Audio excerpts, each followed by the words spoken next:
There's a quota that parole officers have to make. I actually researched the topic where it was a retired parole supervisor, and where she put out a statement, it was in the paper, that he said that they do have quotas to make, and all this interplays not only with Rockefeller, just with the prison population in general, because crime has declined, prison population has declined even before the Rockefeller reformations. So, and in reference to that is, by them having the empty beds, they feel, okay, we have to fill in some form of fashion. So if they pushing these petty parole violations, like you say, you may come in late or miss a phone call, or who knows, maybe you may have a dirty urine or whatever, as opposed to maybe, okay, give them a second chance, go to a drug program. Drug program is cut out because of the budget cut. Yeah. You have no choice but to send them to that bed to keep it filled, to keep, to keep another population on the rise. And it's like, all right, we understand Northern New York, that's the main population, the economic population through the prison system. So, I mean, everybody's going through budget cuts. People are losing their job in the city, Albany, upstate. So everybody has to go through a loss. So we can just reform it as opposed to maybe keeping the prison open. We can consolidate maybe all the loose beds, maybe into maybe 4 or 5 prisons, or how many prison population is going to fill up, and maybe turn those other camps into maybe like transformation centers. Because a lot of times they pull these programs, when people get back to this, there's no transition. So it's like you just stuck, like, okay, where I go now? Okay, I was unable to get a job, so where do I go from here? And then you have other options or whatever. But yeah, so we're proposing maybe, as opposed to just completely dead in the northern economic situation, maybe transition those empty prisons into like either a school, or like maybe a drug program, a work release dorm. So at least that way, the people, the residents from upstate, they still have a job, and it's not warehousing people.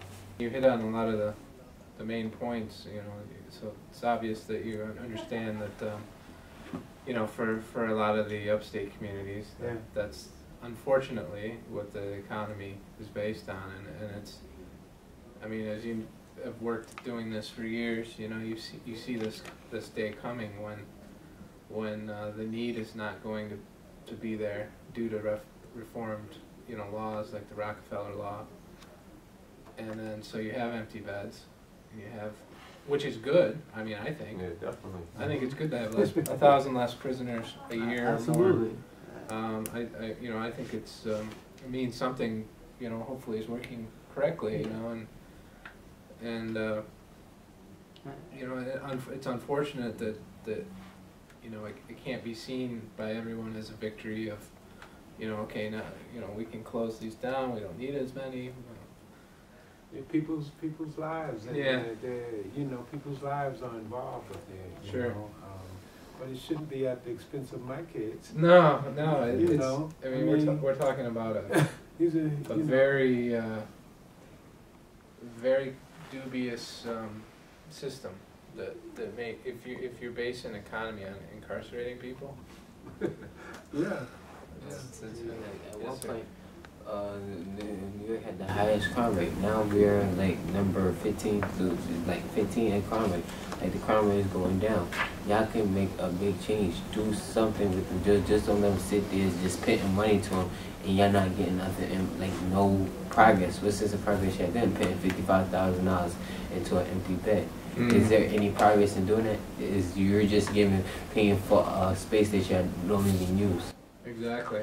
And another quick aspect I want to look at is, like, there's a lot of people who took the career in engineering, computer engineering, figuring, oh, it's the way with computer. Even they're getting laid off. Yeah. So there's nothing secure. Nothing's safe.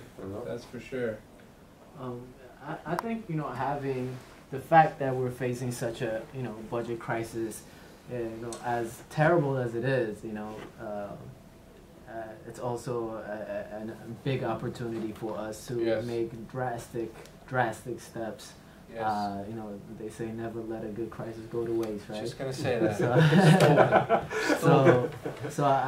And we're here because this is the right thing to do. You know, this is not about, you know, money. This is about people's lives. Sure. And what's crucial is we're talking about, you know, in terms of money, but at the end of the day, it's people's lives that are affected.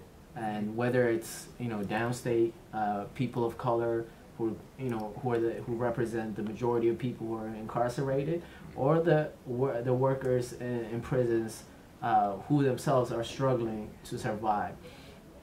But having, you know, a mass incarceration system to do that is not feasible, and eventually is going to crumble. And what we need now is sensible approaches towards figuring out, okay, we're in the situation, we have this huge budget deficit. We can save money by taking these steps. They're bold, and I'm sure there will be opposition, but, you know, there's always going to be opposition to things. And I know you probably have heard from the Correctional Officers Union about, you know, the people losing jobs. But, you know, we support, Assemblymember Aubrey has a proposal out to really push the economic development from Department of Corrections to the State Development Commission. I forgot the exact name of it. I think it's DED. The State Commission on Economic Development. Okay. That's what it's called. And, you know, among the other prospects, like he mentioned, the parole reform was with the number of people that are being sent back to prison because of technical violations. You asked a question about, you know, do they go back to jail? Over 8,500 people went back to prison because of technical parole violations. And that's 1/3 of the total people that were sent to prison last year. So because of missing curfew, we have 1/3 of the prison population that were sent last year because of these technical parole. That's millions of dollars in that situation. So we're asking to reform really that specific technical parole. Parole is supposed to be, you know, helping you transition back into the community, not trying to trap you to go back into prison, right? And, you know, a lot of experiences. I work at a public defender organization, and the experience of people with parole is, you know, it just feel like it's a prison outside, you know, without the walls. Right. And like they don't even have an opportunity to. Exactly. And, you know, when breaking curfew means that you're going to lose everything that you built up, you know, during your parole, since your release gets broken down completely, and then you have to restart over. You guys, do you want to speak about the work release programs? Well, I feel work release is very essential, in which they eliminated it, I believe, for the violent offenders.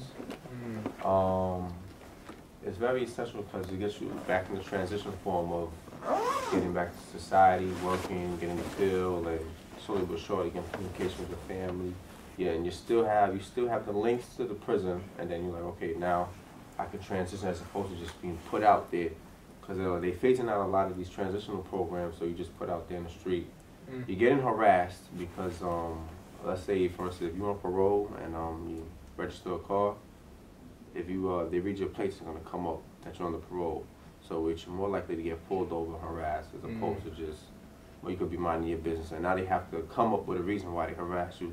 So they may just arrest you just to mess with your parole. The work release, I believe this is one of the things that was on the basis of that might get cut. I know work release still exists, but I know they cut it out for violent offenders a couple of years back. So, I mean, if they could, you know. I have something with violent offenders. There are at least 40% of violent offenders who commit a violence because of retaliation or something that happened to their family. But even though they did something violent, y'all should have, just because they did something violent, it should be under certain circumstances. Because some men, I know this guy, some man, he killed his daughter. And he went to kill that man because he killed his daughter. And he went to jail for 15 years. And now he couldn't get work release because of that. because what happened to his daughter. I feel that if they didn't do it, they should have ability to have